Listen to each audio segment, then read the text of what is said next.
Nick, you surprised the Sixers are tweaking the roster heading into this restart? Well, I'm moderately surprised. And let me say on the front end, this is probably the right move. This is probably what they needed to do. And Shake Milton kind of burst onto the scene when he had a near 40-point game when they were playing the allegedly great defense of the Clippers, and he just kept hitting threes on them in the second half. And you were trying to find out fits. But this does, to me, put a real exclamation point on the failures of Ben Simmons and a guy everybody likes, but their GM Elton Brand. If you thought there was any chance at all that Ben Simmons' game was going to stay so stagnant that you just have to do what some folks were calling for you to do a couple years ago, which is move him to that dunker spot, move him to the 4, and have a different point guard come in, then you can't, in the same offseason, sign Al Horford and let Jimmy Butler walk. If this was even a 20% possibility, give Jimmy the 5 years he wanted. Don't do the sign and trade involving Josh Richardson. Don't bring in Al Horford, and run with a starting lineup of Shake Milton, or maybe you sign Seth Curry this offseason if you know you have an opening at point guard. Jimmy Butler, Tobias Harris, Ben Simmons, Joel Embiid.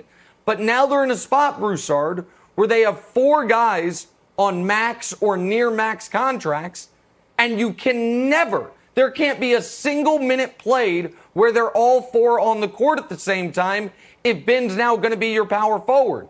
And so, to me, Chris, it's disappointing that Ben didn't evolve, and it's also a bit of an indictment on the front office that they didn't see this potentially coming this offseason when they went and signed Al Horford, Broussard. Well, it's certainly disappointing that Ben just has essentially refused to shoot. I know he took a couple more threes than he has in the past, but for the most part, he's not shooting the ball. So on paper, this looks good, right? Shake Milton was great in place of Ben Simmons when Ben was out with the back injury. Over his last 7 games, he averaged 19 points on 60% shooting from 3. Yep. So you look at it on paper, you say, hey, Simmons is great as a guy playing down low on the post. I love him down there, but here's the problem. When they have typically had Simmons down, as you call it, the dunker spot, Nick, what has happened? Joel Embiid, the 7-footer, has been pushed out to the 3-point line. And we were showing a clip earlier where they had a Sixers practice, and that's exactly what was happening. Brett Brown was telling Joel Embiid, get out here at the 3-point line. I hate that, okay? Every once in a while, yeah, it's fine for Embiid to step out and shoot the 3.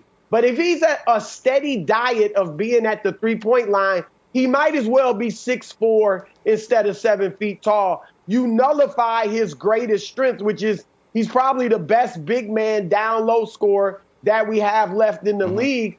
So if this is old school basketball, and this reeks of a little bit of desperation, a change like this late in the season, if they want to go old school and play Simmons and Embiid around the paint, they don't have to both be down low. One can be on the elbow. But if you want to play both of them around the paint and then have Tobias Harris and Shake Milton as your shooters, and if you want to throw in Josh Richardson, I guess he hadn't shot it well from 3 this year, but you got your shooters around your 2 bigs. Play that way. Play old school. Run when you can. Push it when you can. And in the half court, go old school that will make you unique. Teams don't know how to deal with that nowadays, and see what that gets you. But if you're going to push Embiid out to the 3-point line because Simmons is near the basket, then it's not going to work.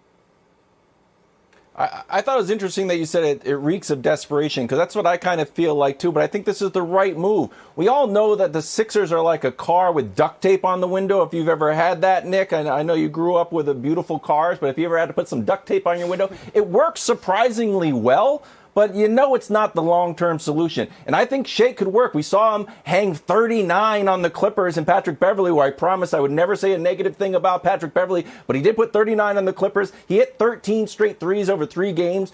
But, Nick, they've only got a 5% chance at winning the title. Brett Brown's job, it can go either way if they get knocked out. I say shake it up, no pun intended, I know we've got it on the bar there. Shake it up and give it a shot. And I think these first 8 games, we're going to see if they're going to go this way or not. Again, and that's why I also think these 8 games are going to be kind of boring because it's just going to be a lot of experimentation from the Sixers. Listen, I get that they are trying to shake the snow globe to a degree and see if they can get a better result. But, and part of this probably is Brett Brown hitting the emergency parachute because he knows if they go out in the first, maybe even the second round, he could be gone. But everything Broussard, you and Wilds described works so much better if Jimmy Butler is there instead of Josh Richardson. You described them being able to play old school basketball with no Al Horford. Like, at this point, your 4-year, $107 million, I think it was, deal with Al Horford looks like total wasted money. And the Sixers, I think, fail to recognize this. They have one potentially transcendent player on their team. It's Embiid. And their big struggle is, can we show it? Is when Embiid is out there without Simmons or Horford, they are spectacular. Plus 14 points in their net rating. If he is out there with either one of them or with both of them, they are the definition of a league average team.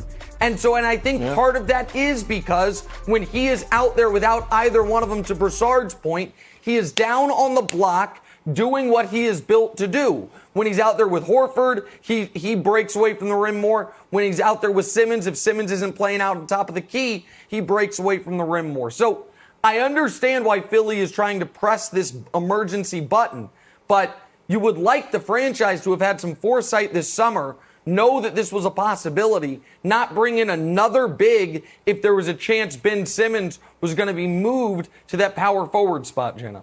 Thanks for watching. Subscribe here to get the latest from the show. Also, be sure to check out more of the best clips from First Things First, or go watch a few segments from our other shows on FS1.